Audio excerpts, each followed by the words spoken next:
Komisi Pemilihan Umum (KPU) akan menggelar deklarasi pemilu damai di Gedung KPU Jalan Imam Bonjol, Jakarta pada hari Senin siang besok.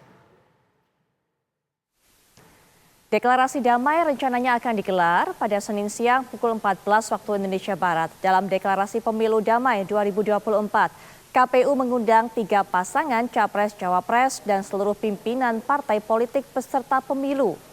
Sebelumnya deklarasi pemilu damai besok akan digelar di Gelora Bung Karno, Jakarta. Namun KPU akhirnya mengubah lokasi acara menjadi di Gedung KPU RI, Jakarta Pusat.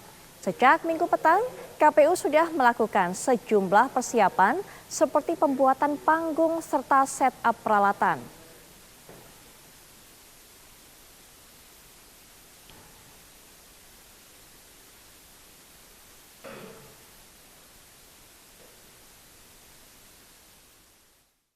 Lalu pemirsa, seperti apa persiapan deklarasi pemilu damai di Gedung KPU? Malam hari ini kita akan lihat kondisinya. Nah, kami sudah terhubung dengan reporter TV One Aurelia Zafira.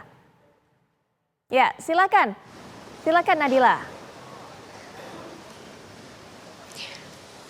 Ya, baik Putri Viola dan juga pemirsa, saat ini persiapan deklarasi pemilu damai yang dilakukan oleh Komisi Pemilihan Umum telah berlangsung sejak pagi tadi hingga pada malam hari ini. Jika Anda lihat di belakang kami ini, tenda telah terpasangkan yang menurut pantauan kami telah terpasang sejak pagi tadi. Kemudian saat ini para pekerja yakni panitia penyelenggara deklarasi pemilu damai esok saat ini juga tengah mempersiapkan sejumlah hal di venue utama deklarasi ini diselenggarakan. Saat ini para panitia tengah melakukan ataupun mengatur panggung, kemudian mempersiapkan kursi-kursi yang akan digunakan oleh para tamu VIP begitu. Kemudian jika kami informasikan bahwa memang pantauan kami sore hari tadi, ini tim pengamanan dari KPU juga telah mempersiapkan pengamanan begitu. Kemudian tadi kami juga melihat para penari kemudian marching band yang pada esok hari ini akan mengisi acara juga tadi telah melakukan persiapan berupa pelatihan begitu. Kemudian Putri dan juga pemirsa, jika kami mengacu dari rundown yang kami terima, ini memang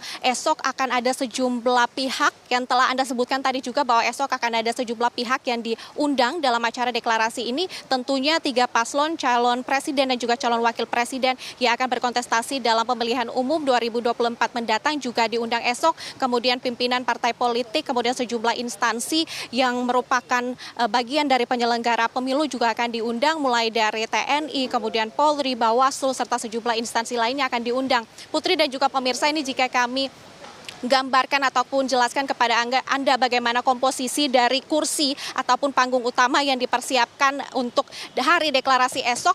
Ini di panggung bagian depan telah dipersiapkan kursi untuk VVIP. Ini jumlah kursi kami perkirakan ini sejumlah kurang lebih sebanyak 100 kursi dipersiapkan untuk tamu VVIP yang telah kami sebutkan tadi yang merupakan tamu undangan. Kemudian di bagian belakang ini juga telah dipersiapkan untuk sejumlah tamu undangan lainnya yang merupakan KPU dari masing-masing provinsi di seluruh Indonesia yang kemudian esok ini juga diundang untuk hadir untuk menyaksikan secara langsung bagaimana deklarasi pemilu damai yang akan berlangsung esok. Kemudian Putri dan juga pemirsa, ini kami mendapatkan informasi bahwa Presiden Joko Widodo juga diundang dalam deklarasi esok, namun hingga kini kami belum mendapatkan konfirmasi pasti apakah Presiden Joko Widodo ini akan juga hadir, karena memang jika kami melihat bagaimana tanda-tanda persiapan hari ini, biasanya jika Presiden Joko Widodo akan menghadiri sebuah acara, maka tim pengamanan ataupun Pas Pampres ini akan datang terlebih dahulu untuk melihat bagaimana persiapan acara itu dilakukan. Namun sejak pagi tadi hingga malam hari ini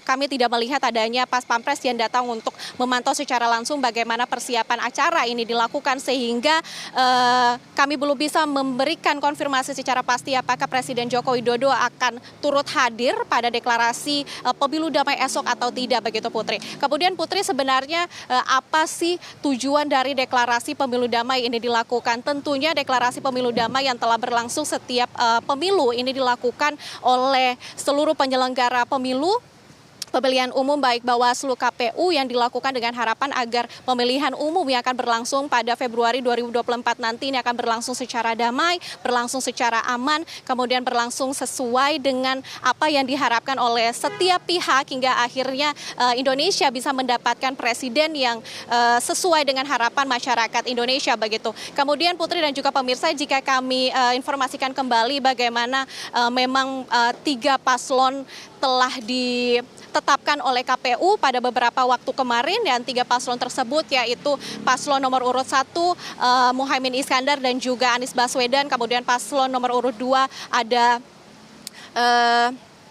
Gibran Rakabuming Raka dan juga Prabowo Subianto, kemudian paslon nomor urut 3 ada Ganjar Pranowo dan juga Mahfud MD. Ini kami juga belum mendapatkan konfirmasi pasti apakah ketiga paslon ini akan turut hadir esok atau tidak. Kami akan konfirmasikan kembali kepada Anda, Putri dan juga pemirsa. Kembali ke Anda.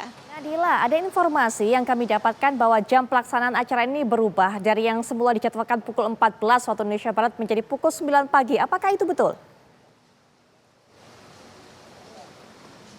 Ya Putri, itu tadi kami juga telah melakukan rapat bersama dengan Humas KPU di sini dan mendapatkan konfirmasi yang resmi dan juga pasti bahwa penyelenggaraan ini akan berlangsung pada pukul 2 secara resmi pada pukul 2 esok. Kemudian pada pukul 1 sebenarnya ada rangkaian acara juga, namun ini merupakan rangkaian acara hiburan yang mana pada pukul 1 ini dilakukan untuk menghibur para tamu undangan yang akan masuk begitu. Kemudian tadi jika Anda tanyakan kepada kami bahwa pukul 9 apakah ada acara, tadi kami juga sempat mendapatkan informasi bahwa pada pukul 9 ini akan ada acara, namun bukan acara dari Komisi Pemilihan Umum, namun acara dari Bawaslu begitu Putri. Baik, Nadila Saleh, terima kasih untuk informasi yang sudah Anda sampaikan. Kita akan terus tunggu bagaimana berlangsungnya deklarasi esok. Selamat bertugas kembali, Nadila.